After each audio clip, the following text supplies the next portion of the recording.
শুভ সকাল। মঞ্চে উপস্থিত বিশিষ্টজন এবং সামনে বসে আছেন যারা সুধীবৃন্দ এবং আমাদের প্রাণ ভবিষ্যতের মূল চালিকা শক্তি আমাদের তরুণ সমাজ যারা সামনে বসে আছেন, আসলে আমাকে এখানে ডাকা যারা ডেকেছেন তাদেরকে আমি আন্তরিক ধন্যবাদ জানাচ্ছি। আসলে আমার এ ধরনের অনুষ্ঠানে খুব একটা আশা হয় না, আমি কাজ নিয়ে কিছুটা ব্যস্ত থাকি এবং আশা হয় না, যোগাযোগটা হয় না। তবু আমাকে এই ধরনের সুযোগ করে দেওয়ার জন্য আমি সবাইকে ধন্যবাদ জানাচ্ছি, বিশেষ করে যারা উদ্যোক্তা রয়েছেন তাদের। আমাকে কিছু কথা বলার জন্য নিশ্চয়ই ডাকা হয়েছে। তো প্রথমে আমি কথা নিয়ে দু একটি কথা বলতে চাই। আমি যেহেতু মিডিয়ার সঙ্গে সংশ্লিষ্ট, তো সুতরাং আমি মিডিয়া ওরিয়েন্টেড কিছু কথা বলবো। প্রথম কথা হচ্ছে যে আমরা জানি যে মুখের কথা এবং ধনুকের তীর দুটোই কিন্তু একই রকম, মানে দুটোই যদি বেরিয়ে যায় ওটাকে ফেরানো যায় না। তো সুতরাং কথা যখন বলা হবে তখন কথা বলার সময় আমাদের অন্যের টের পাওয়ার আগে ঢের ভেবে নেওয়া উচিত এর জের কোন দিকে যাবে, কিন্তু সেটা আমরা অনেকেই ভাবি না। আমরা সেজন্য কিন্তু সাধক সত্যানন্দ বলেছিলেন যে অনেক কথার অনেক দোষ, ভেবে চিন্তে কথা কোষ। কিন্তু আমরা কিন্তু ভেবে চিন্তে কথা অনেকেই বলি না। আমরা বলি কথাই চিরে ভেজে না, কিন্তু কথাই কিন্তু চিরে না ভেজলেও মানুষ ভেজে। বিশেষ করে যারা ভালো মানুষ সেজে মানুষ ভেজে খান, তাদের লেজে গোবরে, তাদের তেজে লেজে গোবরে অবস্থা কিন্তু হয়ে যায়। আচ্ছা, সেটা কি করে হয়? আমরা সহজ কথা বলি, সবসময় আমরা বলি কথা কম কাজ বেশি, কিন্তু তারপর আমরা বেশি কথা বলি এবং যা বলি তা করি না, এবং যা করি তা কিন্তু বলি না। এটাই কিন্তু আমাদের একটা স্বভাবগত চারিত্রিক বৈশিষ্ট্য হয়ে দাঁড়িয়েছে। আমি দু একটি কথা বলতে চাই, এবং এই কথার একটি উৎকৃষ্ট উদাহরণ হচ্ছে ইদানিং কালের, বিশেষ করে স্যাটেলাইট টেলিভিশনের আগমনের পর থেকে আমাদের দেশে একটি নতুন শো এর উদ্ভব হয়েছে, যার নাম হচ্ছে টক শো। এখানটা গেলে আমরা দেখতে পাই নানাবিধ কথা হচ্ছে, এবং এক একজনের কথা শুনলে মনে হয় যে এরা বুদ্ধির সরাসরি, এবং দেশে বুদ্ধিজীবীর সংখ্যা বেড়ে গেছে এবং এরা সব জানতা। পররাষ্ট্রনীতি, রাষ্ট্রনীতি, অর্থনীতি, সংস্কৃতি, নানান কৃতিতে ভরপুর এ ধরনের আমরা কথা শুনতে পাই। তো আমি যুব সমাজকে যারা আছেন এখানে তাদেরকে বলবো যে আমাদের খুব বুদ্ধিজীবী হওয়ার দরকার নেই। আমার এক বন্ধু বলেছিল যে এখন ডিজিটাল যুগ, ভাই আমি আর বুদ্ধি নিবার জন্য কারোর কাছে যাই না, আমার কাছে 3টি পেন ড্রাইভ রাখি, সব হলো 32 জিবি, 64 জিবি আর হচ্ছে 16 জিবি। বুদ্ধিজীবীর বদলে এই জিবিগুলো থাকে, এগুলোর মধ্যে আমি বুদ্ধি ঢুকে রাখি, এবং যখন দরকার হয় তখন ল্যাপটপে লাগিয়ে নিয়ে আমি ওখান থেকে বুদ্ধি আহরণ করি। তারপরে যদি ঠেকে যাই তাহলে গুগল সাহেবের কাছে চলে যাই, উনি আমাকে হেল্প করেন। তো উনি সবসময় থাকেন আমাদেরকে সাহায্য সহযোগিতা করার জন্য। তো যাকে আমি এবার একটু আমার কথাতে আসি, সময় কম। তো আমার কথা হচ্ছে যে আমি খুব কম কথা বলি, আপনারা হয়তো জানেন, কারণ আমি বছরে 6 ঘন্টা কথা বলি।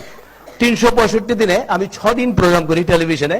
দেশে প্রায় 30-এর অধিক চ্যানেল রয়েছে এবং বাংলাদেশ টেলিভিশন রয়েছে, সাথে বিডিবি ওয়ার্ল্ড রয়েছে।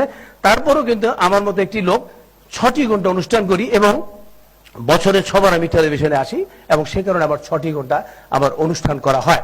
এবং এই অনুষ্ঠানগুলি আমি করি হচ্ছে প্রান্তিক অনুযায়ী, অর্থাৎ প্রতি 5ম শুক্রবারে একবার করে আমরা এই অনুষ্ঠানগুলো করি। এবং আমরা এই অনুষ্ঠানগুলো করতে গিয়ে আমি বলতে চাই এটাই যে আমরা যে মিলেনিয়াম সহস্রাব্দ যে উন্নয়নের যে লক্ষ্যমাত্রা, এটা বোধহয় আমার অনুষ্ঠানটি স্পর্শ করেছে। পাশাপাশি এই যে এখন যেটা আমরা চলে এসেছি যে সাস্টেনেবল গোল, যেটা টেকসই, যেটা এখানেও কিন্তু আমার অনুষ্ঠান চলে আসছে। এই টেকসই শব্দটা কিন্তু অত্যন্ত সুন্দর একটি শব্দ। আমি এই জন্যই বলবো যে টেকসই আমার অনুষ্ঠানটি আপনাদের কারণেই 30 বছর ধরে চলছে। সুতরাং কিছুটা বোধহয় টেকসই দিকে যাচ্ছে এখন পর্যন্ত যা দেখতে যাচ্ছি। কারণ আমাদের দেশের টেলিভিশনগুলো তাকালে দেখা যায় যেখানে রিয়েলিটি শোতে ভরপুর থাকে কিন্তু রিয়েল ট্যালেন্ট পাওয়া যায় না, অর্থাৎ এই শোগুলো টেকসই না, যে কারণে আমরা ওভাবে পাই না আর কি। আমরা আমাদের এই অনুষ্ঠানটি করতে গিয়ে দেশের প্রত্যন্ত অঞ্চলে আমাদের ইতিহাস, ঐতিহ্য, সভ্যতা, সংস্কৃতি এগুলোকে তুলে ধরার চেষ্টা করি এবং বিভিন্ন জায়গায় ঘুরি। এবং যেই ট্যালেন্টগুলো, প্রতিভাগুলোকে সামনে দেখা যায় না, গ্রামেগঞ্জে থাকে, যাদের খুঁজে আনতে হয়, তাদেরকে আমরা খুঁজে আনতে চেষ্টা করি। আমি 2-1টি উদাহরণ দিচ্ছি। যেমন ধরুন গহের আলী, ইনি একজন ভিক্ষুক ছিলেন, যার জীবিকা হচ্ছে ভিক্ষান্ন। তিনি তালের বনদ এবং ফলদ গাছ তিনি লাগাতে পারতেন না, তার অর্থ ছিল না। তিনি তালের আটি সংগ্রহ করতেন বিভিন্ন বাড়িতে গিয়ে গিয়ে ভিক্ষের সঙ্গে, এবং সেগুলো ভীমপুর বলে একটি জায়গা আছে নওগাঁ রাজশাহী সড়কের দুপাশে, সেখানে সেই তালের আটি তিনি লাগাতেন এবং সেই তাল গাছ লাগাতেন। কিসের জন্য? তিনি যখন ভিক্ষে করতে যেতেন তার প্রচন্ড কষ্ট হতো, রোদ থাকতো, সেজন্য ছায়া দরকার, ছায়ার জন্য কোনো গাছ ছিল না। সেই বোধ থেকে তিনি 18,000 তাল গাছ লাগিয়েছেন, এবং সেই তাল গাছগুলো টেকসই। এই জন্য টেকসই, সেই গাছ কিন্তু এখন আমাদেরকে ছায়া দিচ্ছে, পথিক, ক্লান্ত পথিক সেখানে দাঁড়িয়ে কিন্তু ছায়া পাচ্ছেন।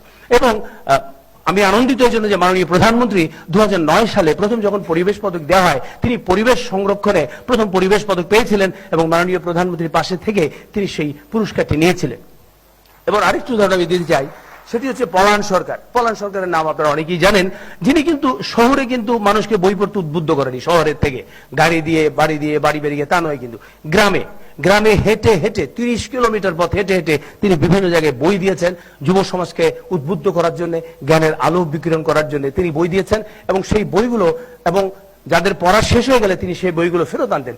এবং সবচেয়ে বড় কথা, 2011 সালে এই পলান সরকার কিন্তু আমাদের প্রচার কল্যাণে তিনি 21 পদক পেয়েছিলেন, এবং 2014-তে 20 সেপ্টেম্বর ইম্প্যাক্ট জার্নালিজম ডেতে সারা পৃথিবীর বিভিন্ন পত্রিকাতে তার উপরে স্টোরি হয়েছিল এবং তার উপরে প্রতিবেদন ছাপা হয়েছিল।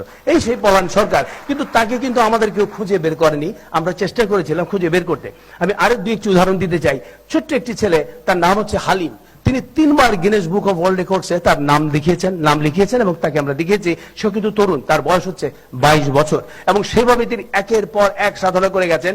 কোন স্পন্সর পাননি, তারপরও চলে গেছেন। এবং আমরা আরেকটি নাম বলতে চাই, আমি নিশাত এবং মোহিত, তাকেও আমরা দেখিয়েছি। এবং আমি অত্যন্ত ভাগ্যবান, এই মোহিত নিশাত যাবার আগে আমাদের কাছে এসেছিলেন, এবং আমরা বলেছি যতটুকু পৃষ্ঠপোষকতা করা দরকার আমরা চেষ্টা করব। এবং তারা, আমি অত্যন্ত ভাগ্যবান যে এভারেস্টের চূড়ায় আমাদের ইত্যাদির লোগোটা নিয়ে গিয়েছিলেন। আমি এখনো সেজন্য অত্যন্ত আনন্দ বোধ করি নিজেকে। এরপরে ধরুন রয়েছে গ্রিন সেভার্স। যারা গ্রিন সেভার্স হচ্ছে যারা হচ্ছে সবুজায়ন করে ঢাকা শহরকে। অনেকে হয়তো নাম শুনেছেন, অনেকে দেখেননি, কারণ আমরা যাদের চেহারা টেলিভিশনে দেখি মনে করি বাংলাদেশের তাবদ ও কাজ বোধহয় তারাই করছেন, বাকি আর কেউ কোনো কাজ করে না। কিন্তু আমি জানি এখানে অনেক তরুণরা আছেন যারা অত্যন্ত প্রত্যয় সম্পন্ন, যারা অত্যন্ত ভালো কাজ করেন, এবং গ্রামেগঞ্জে যারা অত্যন্ত বলিষ্ঠ ভূমিকা রাখেন তাদের আপন আপন কাজে। যেমন গ্রিন সেভার্স, তারা 300 কৃষকের সন্তান, তারা বাংলাদেশের বিভিন্ন বিশ্ববিদ্যালয়ে পড়েন, এবং এই বিশ্ববিদ্যালয়ে পড়ার অবস্থাতে এই কৃষকের সন্তানরা একাত্ম হয়েছেন, তারা কৃষি কাজ করবেন। তারা কি করেছেন? তারা নগর কৃষি করেছেন। আমাদের প্রয়াত উপস্থাপক যিনি ছিলেন এবং মেয়র যিনি ছিলেন আলিসুল হক সাহেব, তিনি তাদেরকে ঢাকা শহর নগরায়ন সবুজায়ন করার জন্য কিছুটা দায়িত্ব দিয়েছিলেন, এবং তারা নগর কৃষি এবং ছাদ কৃষি করেছেন। এবং তারা কি করেন? তারা বলেন, তাদের স্লোগানটা হচ্ছে এই যে আমাদের গরজে আপনার খরচে, যেহেতু তার কাছে টাকা নেই, তো অন্যের খরচটা নিয়ে তারা গরজ করে আপনার ছাদকে সাজিয়ে দেবে। এটা এমন নয় যে আপনার বাগানে বাগান করেছেন, আমি গিয়ে টেলিভিশনে বললাম, ভাই আপনি কটা কলা গাছ লাগিয়েছেন, আপনি কটা আপেল লাগিয়েছেন, আপনি কটা সবজি লাগিয়ে, এটা কিন্তু নয়। ওরা নিজেরা এই বাগানটা গড়ে দেয়। তো সুতরাং এদের কাজ এবং অন্যদের কাজ, টেলিভিশন মিডিয়ায় যারা আমরা কাজ করি তাদের কাজের মধ্যে পার্থক্য আছে, আমরা শুধু তুলে ধরি। কিন্তু এই ছেলেগুলো, এই তরুণরা, 300 তরুণ মিলে এই ঢাকা শহরকে সবুজায়ন করছে। এমনি ভাবে আরো রয়েছে। আমরা কিছুদিন আগে গিয়েছিলাম নীলফামারীতে। আমি দেখেছি যে মঙ্গাপীড়িত এলাকা, যেখানে বলা হয়, আগে বলতো আমাদেরকে মঙ্গাপীড়িত, এখন আমরা বলি দীপ্তিমান নীলফামারী শিল্পনগরী হয়ে গেছে সেটা।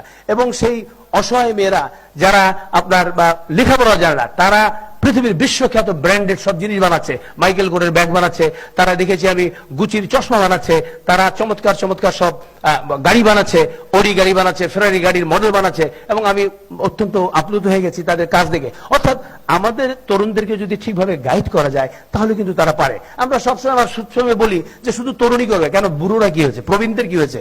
প্রাজ্ঞ। আমার একটা কথা হচ্ছে প্রজ্ঞা। প্রজ্ঞা হচ্ছে জ্ঞান, এবং আমাদের যারা প্রবীণ আছেন তাদের রয়েছে জ্ঞান, আর তরুণদের রয়েছে শক্তি। এবং আমাদের প্রবীণদের যে অভিজ্ঞতা লব্ধ যে জ্ঞান, সেই জ্ঞানটা আমাদের তরুণদেরকে দিতে হবে, এবং উভয় মিলে সমন্বিতভাবে একভাবে আমাদের এগিয়ে যেতে হবে। কারণ এই তরুণরা এগিয়ে যাবে কারণ তারা মূল চালিকা শক্তি। আমরা আমাদের ভবিষ্যৎটাকে দেখতে চাই তরুণদের আয়নায়। এই জন্যই দেখতে চাই আমাদের অনেক তরুণ রয়েছে যারা কিছুটা বিপদগামী, কেউ মাদকাসক্ত হয়ে, কেউ বা ফেসবুকের চক্করে পড়ে, কেউ বা মোবাইলের চক্করে, আড্ডাবাজিতে বিভিন্নভাবে কিন্তু পথভ্রষ্ট। কিন্তু আমরা তাদের হতাশাবান নয়। এই জন্য আমরা হতাশ হতে চাই না, কারণ আমরা জানি যে বন্যার সময় কিন্তু বানের জলে অনেক কিছু ভেসে আসে, আবর্জনা, তা কিন্তু ভেসেই চলে যাবে, কিন্তু নিজে যেটা থাকে সেটা হচ্ছে পলি। এবং আমাদের যুব সমাজ হচ্ছে সেই পলি, এবং তাদের দিয়েই আমরা আগামী দিন এগিয়ে যাব। এবং একটি বিষয় দেখবেন, আমাদের মিডিয়াগুলো, তারা দেখাবার আগ্রহ যতটা মানুষকে মানে দেখবার আগ্রহ, তার চেয়ে দেখাবার আগ্রহটা কিন্তু বেশি। আপনি দেখবেন যে আমাদের এখানে আত্মপ্রচারটা বেশি। পৃথিবীর কোন দেশের কোন চ্যানেলের মালিকের কিন্তু আমরা চিনি না। আমরা কিন্তু স্টার প্লাস, আমরা আল জাজিরা, আমরা বলেন বিবিসি, সিএনএন, ইভেন আপনি আমাদের পার্শ্ববর্তী দেশ চিনি, কিন্তু বাংলাদেশের যে কোনো চ্যানেলের মালিক থেকে শুরু করে আত্মীয় পরিজনকে অনেকেরই আমরা চিনি, অনেকেরই চিনি, কিন্তু আর কোথায় চিনি। আপনি চিন্তা করবেন, রুপার্ট মার্ডক, পৃথিবীর প্রায় 150 বেশি মিডিয়া কিন্তু তার নিয়ন্ত্রণে রয়েছে, এবং তার একটি সংবাদে কিন্তু পৃথিবীর নড়ে ওঠে। সেই লোককে কিন্তু আমরা কেউ, তাই কিন্তু সে কিন্তু মিডিয়া বাচ্চা, তাই কিন্তু আমরা চিনি না। কিন্তু বাংলাদেশের যে কোনো চ্যানেল খুলবেন, প্রথমে তার আত্মীয় পরিজন দেখবেন, মালিককে দেখবেন, তারা আছেই। কিন্তু তাদের উচিত কি সামাজিক দায়বদ্ধতা নিয়ে কাজ করা। আমাদের মিলেনিয়াম ডেভেলপমেন্ট বলেন, আমাদের সাস্টেইনেবল ডেভেলপমেন্ট বলেন, এক্ষেত্রে তাদের অত্যন্ত ভূমিকা রয়েছে। বাংলাদেশ টেলিভিশনকে আমরা বলি যে, আমি এখন কিন্তু ওখানে আছি, আমি ওখানেই ছিলাম, ওখানে আছি, যে কদিন থাকবো ওখানেই থাকবো, কারণ আমি মনে করি ওটা হচ্ছে সব জায়গায় যেতে পারবে। আমরা তো চেষ্টা করছি অনুষ্ঠানে মানুষকে দেখাতে, সেই দেখাতে হলে আমাকে রুরাল এরিয়ায় যেতে হবে, একদম গ্রামের গহীনে চলে যেতে হবে। আমি শহরে বসে কিছুক্ষণ আমাদের দেশে হয় কি দেখা গেল বা শহরের টেলিভিশনে কৃষি অনুষ্ঠানের রাত 9:30, তখন বাংলাদেশের কৃষক সব ঘুমিয়ে যায়, ওরা ওঠে ভোর রাত্রে। আপনি দেখবেন আমাদের দেশের কৃষি অনুষ্ঠানের মধ্যে থাকে ইমেল অ্যাড্রেস থাকে, www মেলা কিছু থাকে, ওই কৃষক তো কিছুই বোঝে না, ওই বেচারা আগে ঘুমিয়ে থাকে। তো আমাদের করতে হবে যে জিনিসটা লোকে বুঝবে সেভাবে কিন্তু কাজটা করতে হবে। আমি বোধহয় সময় বেশি নিচ্ছি নাকি সঙ্গে বলবো নাকি বলে যাবো? আচ্ছা আচ্ছা, আবার আসেন আপনি ইদানিং আমার এক বন্ধু আর কি পত্রিকার পাতা খুলেই উনি বললেন ইন্নালিল্লাহ। আমি বললাম তুমি ইন্নালিল্লাহ বলো কেন? একটু পরে ঘরে দেখবো গুম খুন মারা খুন নিহত আহত এই দেখবো। তো ভাই তো আগে থেকে পড়ে ঠিক হয়ে নিচ্ছি। তো আপনি দেখেন যে আমাদের যেভাবে সড়ক দুর্ঘটনা ঘটছে, কিছুদিন আগে আমাদের শিশুরা, আমি বলবো শিশু, ওরা কিশোররা, ওরা কিন্তু আমাদের শিখিয়ে দিয়েছে কিভাবে আইন মানতে হয় এবং কিভাবে আইন মানাতে হয়, দুটোই কিন্তু ওরা আমাদের শিখিয়ে দিয়েছে। তারপরেও কিন্তু আমাদের কিছুটা চোখ খুলেছিল, আমরা স্কাউট আনলাম, রাস্তায় রাস্তায় দাঁড়িয়ে থাকলো, ড্রেস পরে সব লাইন টাইন করলো, আবার কিছুদিন পর এখন নাই, আবার যাহা 52 তাহা 53, ওভাবে কিন্তু চলছে। তো আমাদের কিন্তু এই বললাম যে কথা বেশি, কথাটা কমিয়ে দিয়ে কাজের দিকে মনোনিবেশ করতে হবে। যত বেশি কথা হবে কাজ কিন্তু গুবলে লেগে যাবে। তো সুতরাং আমরা এই কাজগুলি করছি না। সুতরাং আমাদের এই অসঙ্গতি, এই অনিয়ম, এগুলিকে নিয়মিত অনিয়মগুলোকে, আমাদের নিয়মিত অনিয়মগুলোকে বাদ দিয়ে দিতে হবে, আমাদের নিয়মের মধ্যে চলতে হবে। আর এই নিয়ম রক্ষা করতে পারে কে? আমরা তো বললাম যে কিছুদিন আগে আমরা দেখেছি যে শিশুরা কি করেছে, কিশোররা কি করেছে, আমরা কিন্তু নিয়ম মানতে জানি। আমি বিদেশে দেখেছি আমাদের এখানে দুটো করে সিগন্যাল, ম্যানুয়াল সিগন্যাল এন্ড আরেকটা ইলেকট্রিকের সিগন্যাল। আপনার কারেন্টে চলছে, সিগন্যাল দিচ্ছে, তারপর 4-5 জন ট্রাফিক কিংবা পুলিশ এসে সার্জেন্ট এইভাবে দাঁড়িয়ে থাকে হাত উঁচু করে, মনে হচ্ছে টাইটানিকের নায়ক নায়িকা দাঁড়িয়ে আছে এইভাবে যে মারতে হলে তোমরা আমাকে বেড়ে যাও। হ্যাঁ, কিন্তু সেটা তো ঠিক না, কারণ আমাদের যেহেতু আমাদের ম্যান পাওয়ার কম, আমরা যদি আমাদের ইলেকট্রিকের সিগন্যাল থাকে তাহলে আমি আবার ম্যানুয়াল সিগন্যালটা কেন দেবো? কিন্তু পৃথিবীর অন্য জায়গায় যান রাত 2টোর সময় কিন্তু গাড়ি নিয়ে দাঁড়িয়ে আছে, এবং আমরা কিন্তু দাঁড়িয়েছি, কারণ ওখানে আইন আছে, আইনের প্রয়োগ আছে। এখানে আইন আছে, আইনের প্রয়োগটা নেই, আমাদের প্রয়োগটা করতে হবে। এবং এই করতে গেলে আমাদের যুব সমাজকে এগিয়ে আসতে হবে, এবং যারাই পারবে, আমরা সবসময় বলি যে এরাই পারবে। আমাদের মনে রাখতে হবে যে একদল অসৎ লোকের চাইতে একজন সৎ লোক অনেক বড়, একদল অযোগ্য লোকের চাইতে একজন যোগ্য লোক অনেক বড়, একদল অলস লোকের চাইতে একজন কর্মঠ লোক কিন্তু অনেক বড়। আমাদের শিক্ষায় শিক্ষিত হতে হবে। আমরা বলি পানির অপর নাম জীবন, কিন্তু আমি সেটা বিশ্বাস করি না। আমি বলি পানির অপর নাম জীবন নয়, বিশুদ্ধ পানির অপর নাম জীবন। শিক্ষা কিন্তু আমরা চাই না, আমরা চাই সুশিক্ষা। আমরা চাই, বলে না যে আমরা ইচ্ছা থাকলে উপায় হয়, ইচ্ছা থাকলে হবে না, সেটা থাকতে হবে সদ ইচ্ছা, চিন্তা থাকতে হবে সেটা হবে সুচিন্তা, বুদ্ধি থাকতে হবে সেটা হবে সুবুদ্ধি। এর সমন্বয় করে সততার সাথে যদি আমরা এগিয়ে যাই, তাহলে কিন্তু আমরা আমাদের অভিষ্ট লক্ষ্যে চলে যেতে পারবো। আমরা বলি 10 মিলে করি কাজ, হারি জিতি নাহি লাজ। আমরা কি কাজ করি? সবাইকে শুভ কাজ করি? সবাই শুভ কাজ করি না। সুতরাং আমাদের সততার সঙ্গে, সতর্কতার সঙ্গে আমাদের শুভ কাজ করতে হবে এবং অভিষ্ট লক্ষ্যের দিকে এগিয়ে যেতে হবে সততার সঙ্গে, নির্ভয় থেকে, এবং তা পারবে আমাদের এই যুব সমাজ, যারা আমাদের অহংকার। ধন্যবাদ আপনাদের সবাইকে।